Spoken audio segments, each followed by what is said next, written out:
Coucou tout le monde, c'est Nymphadora Studio. Et non, je n'ai pas oublié le générique. En fait, je suis en train d'essayer un nouveau format. Donc, vous me direz si vous préférez l'ancien ou le nouveau. Donc, le nouveau, ça sera un petit speech au début des vidéos pour vous dire ce que j'ai reçu, ce que je compte faire plus tard, nani nana. Générique. Et ensuite, il y a le sujet. Donc là, déjà, je tiens à m'excuser du fait que j'ai les cheveux mouillés. Je viens de prendre ma douche, il fait vraiment très chaud où je suis. Là, il fait 31 degrés quand même. Et pourquoi je ne pose pas ma veste? Parce que je déteste montrer mes bras.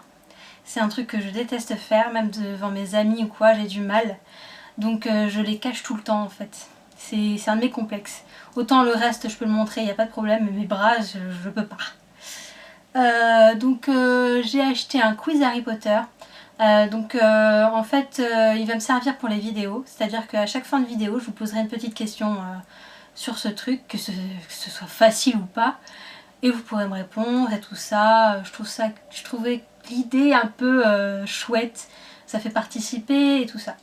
Donc vous me direz si ça vous plaît, que ce soit le nouveau format ou la petite question de fin.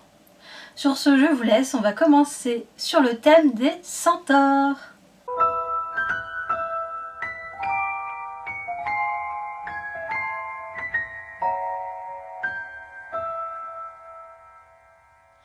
Yo! Alors voilà, on se retrouve du coup pour parler des centaures, donc du côté moldu et sorcier de la chose. Donc les centaures viennent de la mythologie grecque. Centaure, c'était un mi-homme, mi-cheval, issu soit de Diction et de Néphélé, soit de centaure et de jument d'Agnésie. Le terme centaure est surtout réservé à Chinon, le plus juste et le plus célèbre des centaures.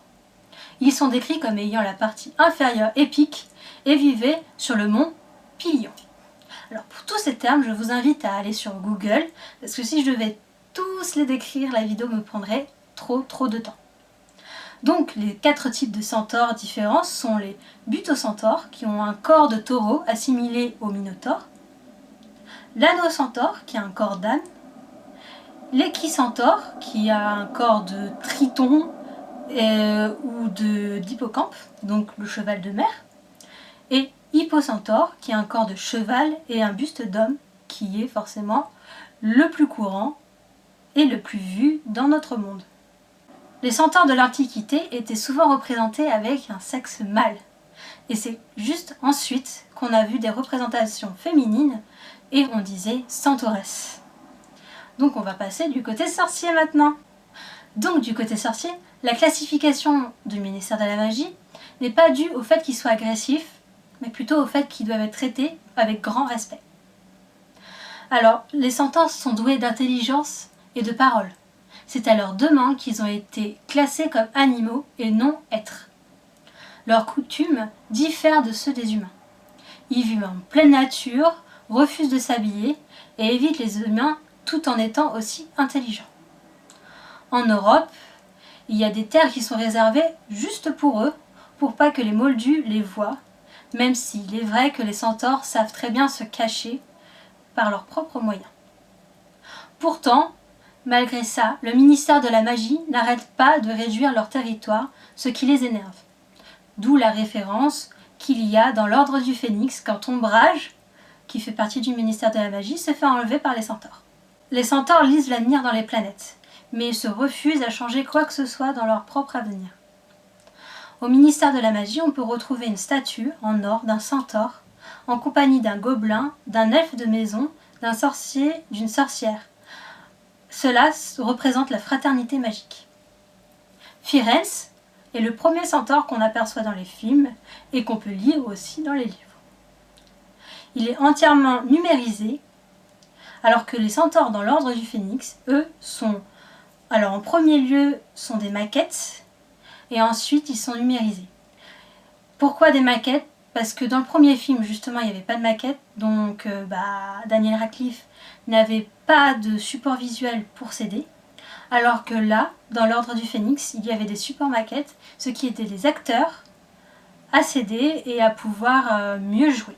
Sur ce, j'espère que ça vous aura plu, donc je vais vous poser la petite question grâce à ce jeu que j'ai acheté sur la Fnac, il était à 20 €. Donc c'est plusieurs petits paquets comme ça qui regroupent tous les films et je crois les tomes, je ne suis pas encore sûre parce que je n'y ai pas joué. Normalement il y a des sortilèges mais ça c'est quand on joue en réel. Donc je vais mélanger. Je mélange bien, ne vous inquiétez pas. Et je vais tirer. Le dragon que Hagrid garde un temps comme animal de compagnie s'appelle Croque-Dur, Touffu ou Norbert. Alors vous pouvez me répondre dans les commentaires de la vidéo ou aussi sur ma page Facebook. Donc la page Facebook c'est Nymphadora Studio. Je vais vous laisser maintenant en commentaire mon Instagram, mon Snapchat et aussi ma page Facebook pour que vous puissiez me poser des questions. Sur ce, je vous fais des gros bisous et à la prochaine. Mouah. N'oubliez pas de vous abonner et d'aimer la vidéo si elle vous a plu.